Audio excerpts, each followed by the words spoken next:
Tom Pelissero's here. Hey, Tommy P. What's up, Rich? What's up to my boys in the studio there? What's up, Tommy? Feeling great today, Tom. Tom still has got that Elvis album behind his right shoulder. He does. Well, I'm not going to order a second one. We've got 12 days till Christmas. Yep. Okay. We're gonna leave him back there. Right. I saw Nate Bargatze in St. Paul last year. He opened up with a 5-minute bit about how he never understood why it was called the Twin Cities, but then he went to St. Paul.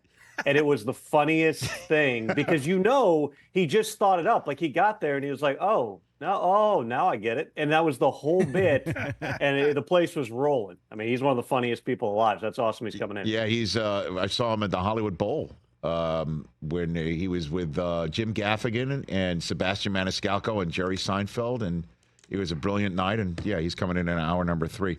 Good to see you, Tom. What is your reporting on what happened with DeAndre Campbell last night? Was it just as him not being happy that Dre Greenlaw was back and eating into his playing time? Is that what happened, Tom?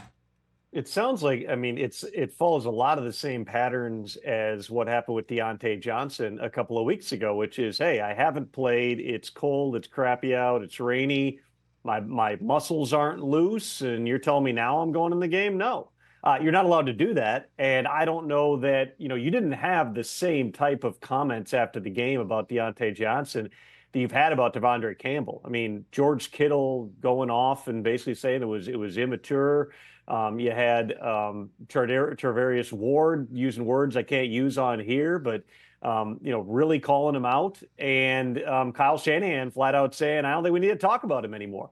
That's a hard one to walk back into a locker room. Everybody out there is miserable in that weather, and it's just an ugly type of a game. You lose a couple of linebackers, because they had, D. Winters got banged up.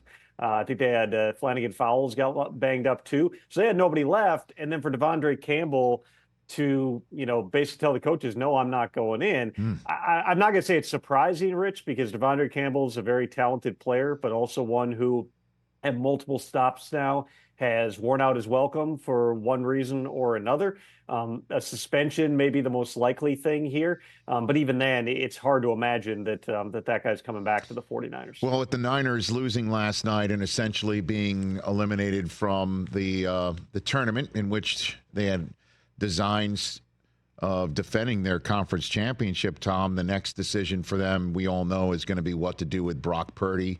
And let the debate begin. I can already see it crossing my screen amongst a lot of my competition this morning. It's the next order of business for the 49ers, and he shouldered a lot of the blame last night. Some of his teammates said it's not all on him, and they love him. Is he going to get the generationally enriching contract because it's his turn next, or will the Niners sit here and play a bit of hardball, if not even think about maybe moving on to somebody else? Like, what is the Brock Purdy question as we now have seen this season play out, Tom? Well, first of all, I would say that was not a night that was kind to anybody playing quarterback. Matthew Stafford threw, I don't know how many balls directly to 49ers defenders, and they didn't catch them. Like, when you're playing in that weather, you're probably going to miss some throws. There's obviously some there that Brock Purdy wants back, but he also hits Debo in the hands on what should be a long touchdown. And Debo, who spent last week saying, hey, the problem's not me, the problem's I'm not getting the ball, repeatedly got the ball and didn't take advantage of it last night. It was a confluence of circumstances here. With Brock Purdy, I think you have to look at it in the aggregate here. In his short career, because he took over, as a 7th-round pick and took over late in the 2022 season, he's already got 13 games with 120 passer rating, which is the most of any player ever over their first 3 seasons here. The efficiency numbers are really strong on him. And he's been a part of 4 playoff wins. The last 2 guys to reset the market were Dak Prescott and Lamar Jackson, who have 4 playoff wins combined. And wins are not a quarterback stat, but the point is they've found a way to win a ton of games with Brock Purdy. So the situation is this. He's eligible for a contract extension starting at the end of the regular season, which is in all likelihood at this point going to be the end of the season as a whole for the 49ers. He's a 7th-round pick, so there's no 5th-year option. So next year is a contract year. If a deal is going to get done, I would anticipate it is at the top of the quarterback market for all the reasons that I just said. Right now, that Stacks number, that is $60 million per year. Are the 49ers willing to go to that? Or are they going to be in a situation where you could have a standoff with your starting quarterback into the offseason here? I mean, there's a lot of questions that still need to be answered here. There's no reason really for Brock Purdy to take a sub-market deal at this stage. The worst case would be, he could always play it out. Lamar Jackson did that once upon a time. You gain even more leverage by doing that. Brock also hasn't made as much money as Lamar by virtue of being a seventh-round draft pick. But I don't think this is a, hey, we're going to make you the 10th highest paid quarterback, and Brock Purdy just saying, hey, where do I sign? He's, based upon his production, based on the playoff success, I'm sure he feels like he deserves to be paid at the top of the market. And then that raises other questions for the 49ers, which is you've got a pretty expensive roster. They got like 6 or 7 guys who are all due at least $15 million in cash in 2025. So what other things potentially could come, because you've got a very veteran, older, expensive core on that football team. One of the names we're going to be talking about is what's the future for Deebo Samuel. He's on the books for about $17 million in 2025. We know the 49ers got calls on him in a potential trade back before the draft. They were not at that point willing to part with him unless somebody gave him up just a crazy price for him. And he's one of Kyle Shanahan's favorite players of all time, maybe the favorite. But he's in a contract year. He's making a lot less money, half the money of what the top of the wide receiver market is at this point. Can they get another big wide receiver deal done? Or, potentially could Deebo Samuel be on the move? If Brandon Ayuk hadn't gotten hurt, we would have real conversations based on how everything transpired of 1 year after they finally got the deal done with Ayuk.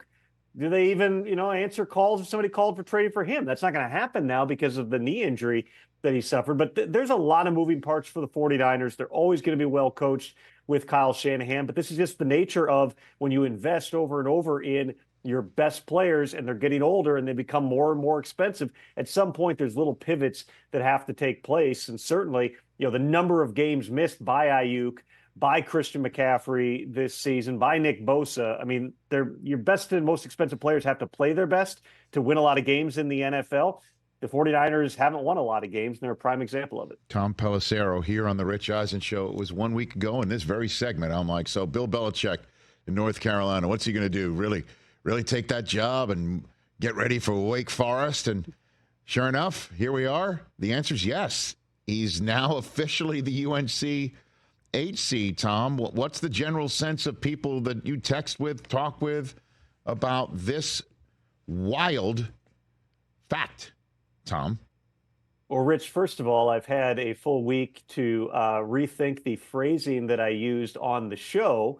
Based upon what I was being told at that time, I said it's highly unlikely that he's going to end up at North Carolina. And the reason that I said that, besides the fact that it is a wild idea to say Bill Belichick is going to end up at North Carolina, but they were not close on all the things in terms of the salary, the investment that would need to be made in a coaching staff, the investment that they would need to make in terms of the revenue share and everything else. Like, they were not in the same ballpark. But they got to a place over many conversations where Bill Belichick felt comfortable going into North Carolina and taking a shot at this in 2025. Now, there's still a ton of unanswered questions in terms of what is the staff going to look like for Bill Belichick. We know Mike Lombardi is already there to be the general manager of the team. They got $13 million in the revenue share, which is a big chunk when you're talking about a historically basketball school like North Carolina, but it's still less than the Clemsons of the world. So how well are they going to be able to compete from a monetary perspective? There's a lot of staffing questions that still need to be answered at this point. I think that the assumption by a lot of people was that Bill would basically get the whole band back together and they'd all be headed to North Carolina. I don't get that same sense. You may see some familiar names, but there may well be a lot of people named Belichick or Lombardi who end up being on that staff. Steve Belichick, of course, Bill's son, who's the defensive coordinator of Washington. He's got a buyout that's in place through January 1st. Washington still has a bowl game coming up. So if, in fact, Steve Belichick is going to end up in North Carolina, which nothing's done on that front, But I would say, based on my understanding, I think that it's more likely than not that he ends up there. That's something that's going to be a few weeks away. But Belichick is still, doing meetings and figuring out who's going to come in and help him with, the scouting side of things, both at the college and the high school level. Who's going to fill out some of those important spots on the rest of his coaching staff. I think the other, interesting part of this is the way, and other people have pointed this out, the way that the buyouts in Bill's contract are structured, because there's a $10 million buyout in place through June 1st of 2025. That's clearly there to reduce, never say eliminate, but reduce substantially the possibility that the NFL cycle picks up in a month here and somebody whisks Bill away, even though he says, I didn't come here to leave. The $10 million buyout at least goes a little ways toward preventing that, even though Bill was making $25 million a year by the end of New England. He's probably got plenty of money to do whatever he wants to here. That buyout drops to $1 million starting next June 1st, which clearly keeps Bill's options open for what he wants to do if the NFL comes knocking again next year. Why did he decide to jump on this job when his focus and a lot of the conversation for the past year had been about staying in the NFL and going after the wins record? A lot of it, Rich, from my understanding, goes back to the way that things played out last year when there were, I think, 7 jobs open. Only one of those teams, the Falcons, was even willing to interview Belichick for the job. He has the initial conversation with Arthur Blank on his yacht. He thinks at that point, everybody seems to be on the same page. But then based on the rules that the NFL has in place and all the things they do for diversity and equity, it was, Bill, you got to come in. You got to go through the same car wash at the facility that we're doing with 15 other people. So Bill Belichick, who shouldn't need to type up a resume, much less go through a 10-hour interview, has to go through and meet with all these different people and then wait while they're doing additional interviews. And Belichick, up until the day that the Falcons hired Raheem Morris, still believed he was going to be the Falcons head coach. There was a part of that I think scarred Bill on some level. He had to think about why, that played out the way that it did. And I never got the sense that he really felt great about going through this same process and, again, having to do the same things and waiting and going through as teams satisfied the Rooney Rule and as they talk to various candidates. The league encourages everybody to drag these processes out. I don't think that he really felt like he wanted to do that. As opposed to at the college level, they just go, we want that guy. We want Bill Belichick. And it was really the donors and the boosters, from my understanding, who got this thing rolling. There were some people that Bill has known for a long time at North Carolina. They came to him about it. He was intrigued enough to have those initial conversations. And it progressed to a point where he's sitting there wearing Carolina blue and smiling 500% more in a press conference than he ever did in New England. And we'll see exactly what that means in terms of what they put on the field in 2025. And in turn, does that set up Bill for a 2, 3, 4-year runway at North Carolina? Or does it propel him right back into potentially being in the conversation in the next NFL hiring cycle in 2026? Tom Pelissero, you just gave a ton of information there. But the one thing I actually turned to Brockman and TJ here in studio going, wait a minute. Bill was making $25 million a year coaching the Patriots by the end of his contract there, Tom? Really? Bill's contract was always somewhat of a mystery during his time in New England because he would never leak it. The Patriots would never leak it. Right. It was thought for the last decade that Bill was the highest paid coach somewhere in that upper stratosphere. I mean, there's a bunch of coaches now, Rich. There's about a half dozen coaches who are making 17 to 22 million.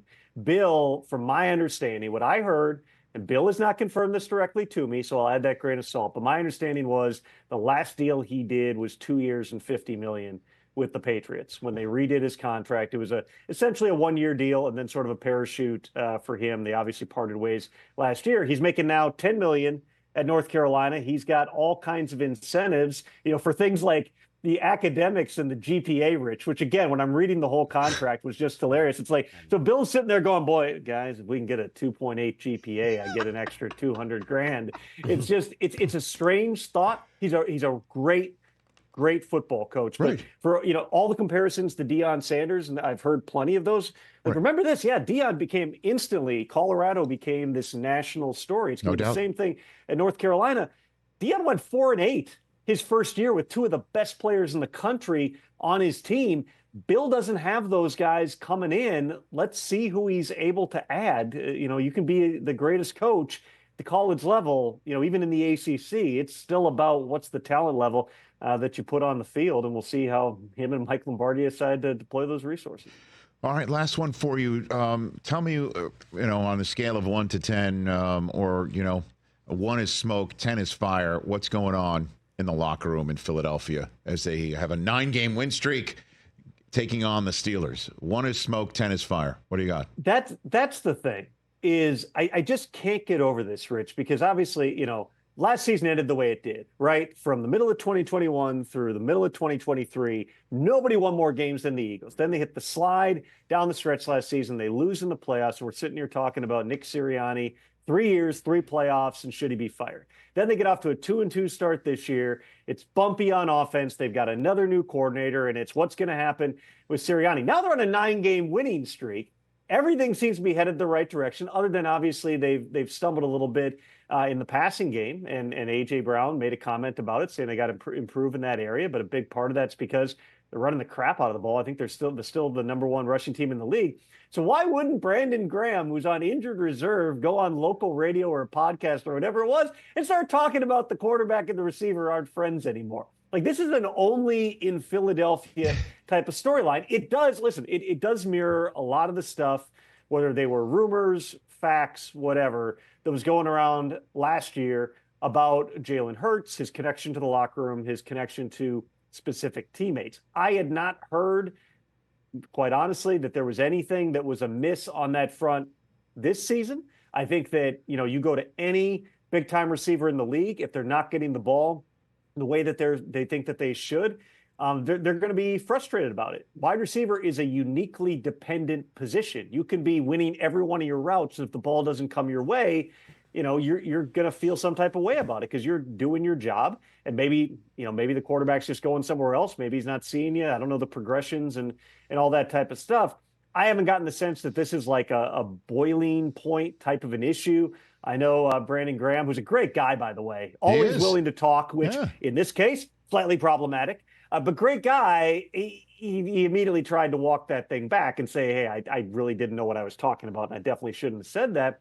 But once again, you have this strange pall over the Eagles, who are like a game back of the Lions for the top seed in the NFC, or 2 games back, whatever it is. The Vikings, of course, are in there as well, although they're going to have to overtake the Lions within the division. This is a team we should be talking about as, are they the best team in the NFL right now? We'd probably be having that discussion more if the Lions weren't doing what they're doing.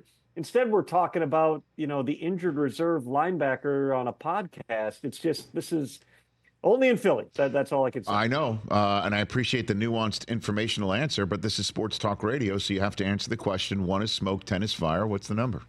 What do you got? I mean, in terms of the friends thing, I mean, no, it's a problem. It's something that let's just say I don't believe it still is not a problem. So like the Steelers, I believe a lot of this stuff has been addressed. A lot of it's been addressed. It was in the offseason. And Jalen Hurts, by all accounts, has been better. He's played better. The leadership has been improved as well. I just don't sense that this is like a front burner type issue. You would think, Rich, if it were, we'd be seeing a lot more evidence of it on the field. Tom, greatly appreciate the time. Thanks so much. I'll see you on game day morning on Sunday. You and 50 other people.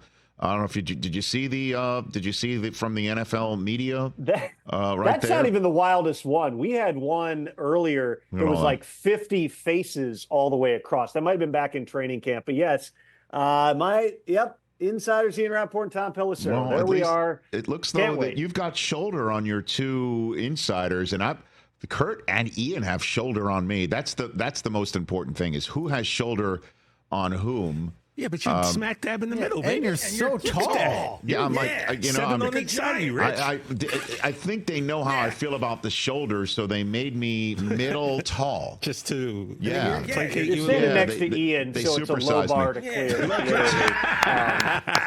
I'm just happy that I've gone from in my 8 years at NFL Network, I've gone from not on the graphic to like the very edge where they use like the side profile picture of me just kind of ducking in. So now I'm 2 steps away from greatness here. So okay. I appreciate you saying that.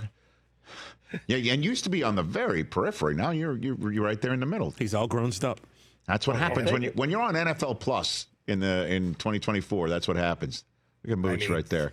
By the way, that photograph from Mooch is quite literally quite like it was Obama president when he was. I do love that our heads are still smaller than the font that says Lil Wayne and Pat McAfee join.